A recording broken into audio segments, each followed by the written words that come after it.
ಪಾತ್ರೆ ತೊಳೆಯೋ ವಿಚಾರಕ್ಕೆ ಒಂದ್ಸಲಿ ಗಲಾಟೆ ಆಗತ್ತೆ. ಮಾಡು ಇಲ್ಲ ಇಲ್ಲಿ ಗಂಡ್ ಮಕ್ಳು ನಮ್ ಕಡೆ ಪಾತ್ರೆ ತೊಳೆಯಲ್ಲ. ಹ್ಞೂ ನಮ್ಮ ಕಡೆ ಗಂಡು ಮಕ್ಳಿಗೆ ಹಚ್ಚಲ್ಲ ರೀ ಪಾತ್ರೆ ತೊಳ್ಯಾಕ ಇವೆಲ್ಲ ಬಟ್ಟಿ ಇದು ಮಾಡಕ್ಕ ಹಚ್ಚಲ್ಲ ರೀ ನಮ್ಮ ಕಡೆ. ಅವ್ರ ಇದ್ರು ಎಲ್ಲ ಒಂದೇ ಸೌನ್ ಮಲ್ಲಮ್ಮ ಒಂದೇ ಸೌನ ಅಂದ್ರೆ ಹಂಗ ಒಂದೇ ಸೌನ ಆಗಲ್ಲ ನಮ್ಮ ಕಡೆ. ಗಂಡು ಮಕ್ಳಿಗೆ ನಾವು ಮನಿ ಕೆಲಸ ಹಚ್ಚಂಗಲ್ಲ, ಎಷ್ಟೇ ಇದ್ರು ನಾವೇ ಮಾಡ್ತೀವಿ ಅಂತ ಹೇಳಿದ್ರೆ ನಿಮ್ಮಲ್ಲ ಎಲ್ಲರೂ ಮಾಡ್ಬೇಕು. ಎಲ್ಲರೂ ಇವಾಗ ನೀವ್ ಹೇಳಿ ಗಂಡ್ ಮಕ್ಳು ಪಾತ್ರೆ ತೊಳಿಬೇಕಾ ತೊಳಿಬಾರ್ದಾ? ತೊಳಿಬಾರ್ದು ನಮ್ಮ ಇದಕ್ಕಾಗಿ. ನಮ್ಮ ಕಡೆ ತೊಳ್ಯಾಕ ಹಚ್ಚಲ್ಲ ರೀ. ಅಲ್ಲ ಇಲ್ಲೇನಾಗತ್ತೆ, ಗಂಡ ಹೆಂಡತಿ ಇಬ್ರೇ ಇರ್ತಾರೆ. ಗಂಡನು ಕೆಲ್ಸಕ್ಕೆ ಹೋಗ್ತಿರ್ತಾನೆ, ಹೆಂಡತಿನೂ ಕೆಲ್ಸಕ್ಕೆ ಹೋಗ್ತಿರ್ತಾಳೆ. ಪಾಪ ಇವಾಗ ಹೆಂಡತಿನೂ ಸುಸ್ತಾಗಿ ಬಂದಿರ್ತಾಳೆ, ಗಂಡ ಹೆಂಡತಿಗೆ ಹೆಲ್ಪ್ ಮಾಡ್ಬೇಕಲ್ವಾ?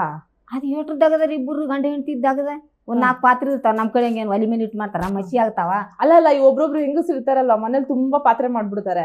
ಅಂದ್ರೆ ಒಂದ್ ಸ್ಪೂನು ತೊಳ್ಯಾಕಾಕು, ತಟ್ಟೆ ತೊಳ್ಯಾಕಾಕು, ಪಾತ್ರೆ ತೊಳ್ಯಾಕಾಕು, ಹಂಗಾಗಿ ರಾಶಿ ಪಾತ್ರೆ ಮಾಡ್ಬಿಟ್ಟಿರ್ತಾರೆ.